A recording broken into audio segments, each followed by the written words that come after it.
This Cold Rhymes podcast, episode 88. Yep, you're seeing things just right. We're in the van and we're on YouTube. Can you believe it? I kind of can't. We've been talking about this for a while, and this is the first time. All of this might crash and nobody might even see this, but if it makes it, hello, we're here. Fingers crossed. Yeah, we're gonna do our thing. And as you can see, this van is packed to the gills because that's how it's going down on this Raw Routes tour. You can't see our legs, but there's a lot of stuff. There's just enough space to sit and get these periodic naps in. That's right. Well, we're about 5 days into this thing as we lay this down, man. How are you feeling on this road? So far, so good. The show's been a lot of fun. We've kind of discussed it's a whole different sleep patterns change and kind of everything shifts slightly. So I think my body is getting closer to tour state. Yeah. We just had the first Waffle House of the tour, so I think that's what my body, getting the hash browns in it, is like, okay, we're good now. So I'm feeling good. How you feeling? I'm feeling great. I have an observation to make. All right. And I think, we talk on this podcast about a lot of stuff that other musicians and creative type people can relate to, Yeah. That might be a little wild, but I'm gonna throw this out here on a, I suppose, confessional tip. You Okay. know. So like I'm saying, all these musicians, I think we all deal with depression, right? Yes. Maybe not every single person, but like, I think a fair amount. yeah, there's a lot of I think just the logistics of doing music can like kind of like break your mind and your spirit at times, and you have to constantly work, I'd say, to overcome that and most people I know, definitely that's the case. And I want to say, before this tour started, I was hit by the worst fucking depression of that type that I feel like I've ever maybe had. And I think we went into it. You had a few snags in the road leading us to here. Yeah, I feel like I've definitely been bitching and moaning on these previous episodes. And one thing I know you about, you complain all the time. well, maybe, for the sake of like keeping it moving, like I'm saying what's wrong, but I'm maybe not revealing how it's like, how much it's got me at times being like, it's all over or whatever. Yeah. But anyway, an observation I want to make is that I feel like I've been dealing with so much depression that I've sort of been like turning into like, not like a flake, but like I feel it like making me make these like dumb moves and dumb mistakes where I'm like losing my fucking wallet.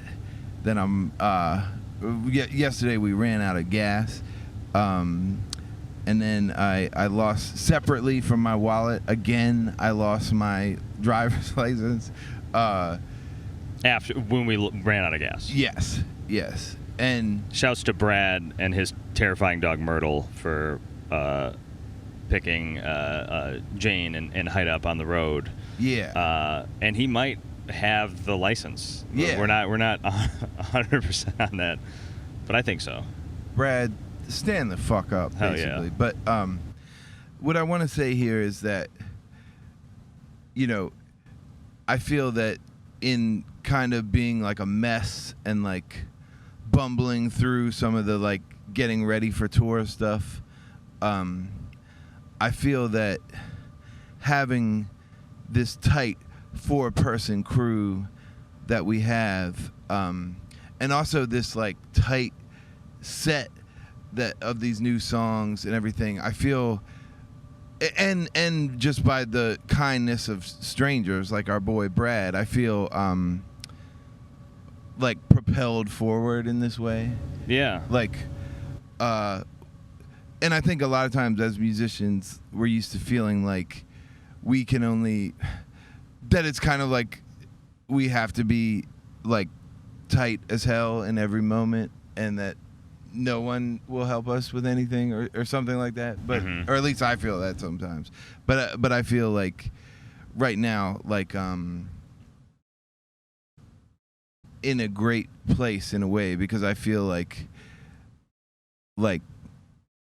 all right, there's some aspects of this tour, like this vinyl getting fucked up, all that kind of stuff, where I'm a little bummed, but it's so awesome to be in this tight group, and that's not the kind of thing that I would say happens overnight, right? Like it takes, like we didn't meet each other all in like the first day of making music. It's like it takes a lot of like meeting different people and stuff to figure out what kind of squad you want to be in and how you want things to go. You know what I mean? Yeah, and I think before tour starts, I feel like it just feels like it'll never start, and it's just kind of a really cool idea. And then once you're actually, and then it's like, oh, it's actually happening. And I feel like a lot of times I'm just by myself and then just in my head and thoughts, and that can be a dark place if I don't catch myself. And I feel like, and then with that, I think the depression can definitely like shut parts of your brain down, so you're not thinking as clearly as you normally would. Hence the forgetting stuff, just because you're kind of consumed with a lot of other thoughts going on.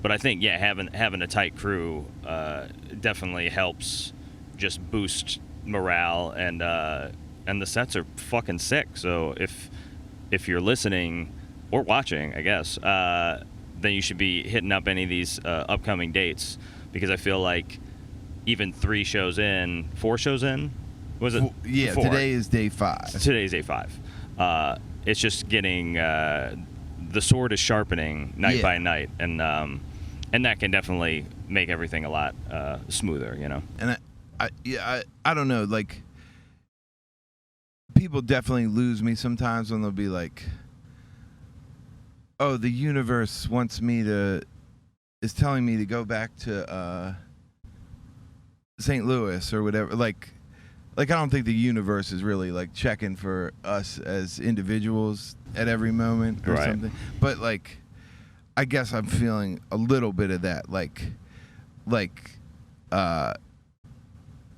just not propelled forward strictly by your own sense of like, fuck everyone, but like everyone's helping you, or if that makes any sense. Yeah, I get that. I mean, I think sometimes like I feel like a lot of times I'm exactly where I'm supposed to be, even if that can be a frustrating thing. I just know, like, just try to keep the bigger picture in mind. Yeah, I had this moment because we did our first show in Youngstown, and I'm gonna go ahead and call people out. I might not name names, but we had friends come to the show and then not come downstairs to see the show because there was an additional charge. That's a first. I feel like to be in the venue that you're playing, and then just go, I don't want to go downstairs. Yeah, and I had this brief moment of like, will every person I know on the road turn into like a huge flake? Like, I don't know. I think it was just strictly like depression talking. You know what I mean? Yeah. Like I was like, will we go to like stay at people's houses and they'll just have like an alligator there that will like bite us or something? But it's still possible. It really is still possible. Let's hope it doesn't happen though. Yeah. Anything else you want to address before we rattle off these upcoming cities and everything? Just that I hope my computer doesn't run out of space as we're recording this video. Well, I'm going to say them fast, and if it cuts off, That's Fuck what it is. Yeah. Yeah. All right. So starting today, we're hitting you with Charlotte, Winston-Salem, Chapel Hill, Wilmington, North Carolina, Charleston, South Carolina, Columbia, South Carolina, Greenville, North Carolina, Richmond, Virginia, and Baltimore, Maryland. And check the dates at hikekeach.com/raw routes. And subscribe to this Cold Rhymes Bandcamp. Check out our Cold Rhymes Bandcamp page. And we'll be back for part 2 of this podcast. Woo, we made it. We're back. We got the carrots going. We got these fruit snacks popping off. And we got Jane Boxall in the mix. How's it going, Jane? I'm doing all right. Thanks for asking, Height. How are you? Doing great on this day. Yeah, I just thought it would be tight to introduce everybody to you and to get a little background on how everything came to be for you with this music game. How I ended up in this van with my snare drum on my shoulder. So, all right. So you grew up in Scotland / also England? Yeah, born in England with English parents, but raised in northeast Scotland. Cool. And then I went to college in northern England and came to the States in 2004 for grad school, and then just stuck around this side of the pond. And were you already doing music in Scotland? Yeah, I've been a musician since I was about 5 years old and playing drums percussion since I was 11. What was like a drum set the first thing, or? I actually started with like orchestral and wind band percussion. I really loved timpani Tight. at one point. And I had a really great percussion teacher, but he didn't think that ladies should play the drum kit because it's not ladylike. So, yeah, I didn't really start playing drum kit out until I went to college and started playing with bands then. And what kind of bands was that? There was a lot of punk, rock, indie, some grunge situations happening. Tight. I can see it. And that was like in England, going to college in England, playing in bands. Yeah. And then so you moved to Illinois. And what kind of bands are going down there? I played in a lot more rock bands. I started Interesting Traffic, Nashville. I started playing with the occasional rapper in Illinois. That's where I started really getting into live drums with hip hop artists. Oh, who were the first rappers? I played with a guy who was rapping under the name Crooked. Was originally from Uganda, and he was, I think, briefly affiliated with Raucous. Okay. I'm not sure if he is still rapping under that name or. Yeah. Yeah, that was really fun, and also just then I started to figure out that playing drums in punk and rock bands is actually quite a different beast to playing. Totally. Where there's words that need to be heard. There's electronics and beats and things to stay in time with, which has been a focus of my endeavors since. I always thought that was interesting, since seeing you play with Vinyl Cape, there's not too many people that you have a whole other career, so I won't say you specialize just in that, but I feel like there's not many drummers that are hip hop drummers. I feel like there's some people that sort of feel like they're slumming it by playing along to a backing track or something. But I love it. And I mean, it's not like I play exclusively hip hop with the drum kit. I also the reason I came across to grad school in the States is I'm a marimba soloist and collaborative musician. Yeah. So that's what I was studying when I went to grad school. But I I think for me, a lot of the most exciting drumming and percussion work I'm doing is with hip hop, because there's already drums in the track, and so what's my function?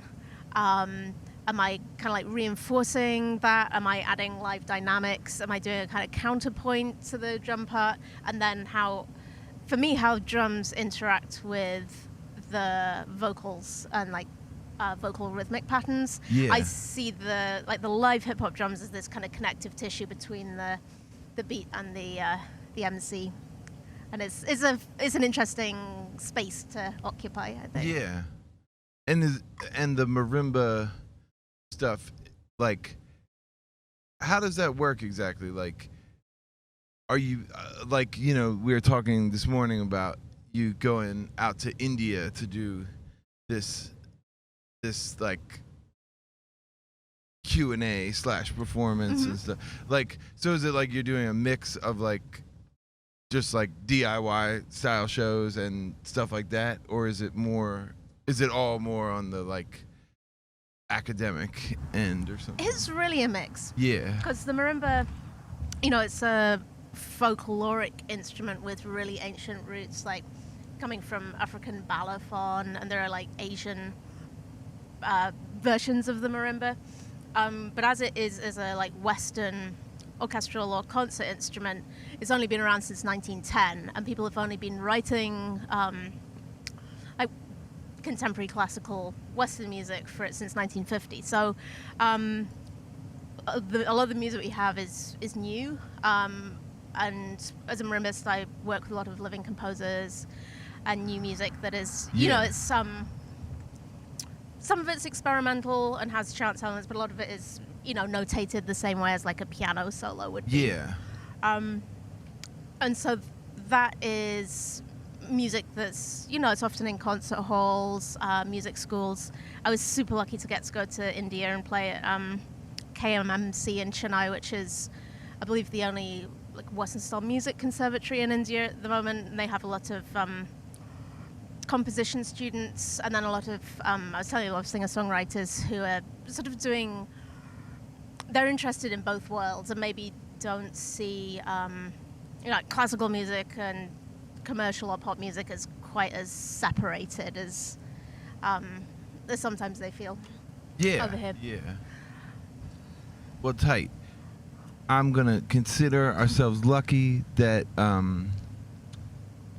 we did not run out of space yet. But if you're checking out this podcast, you haven't seen the last of Jane. But if you're specifically right now trying to check out more Jane Boxall music, how can they set it off? JaneBoxall.com, or on social media, Jane Boxall Hits Things. Let's go. Thanks, Jane. Thank you.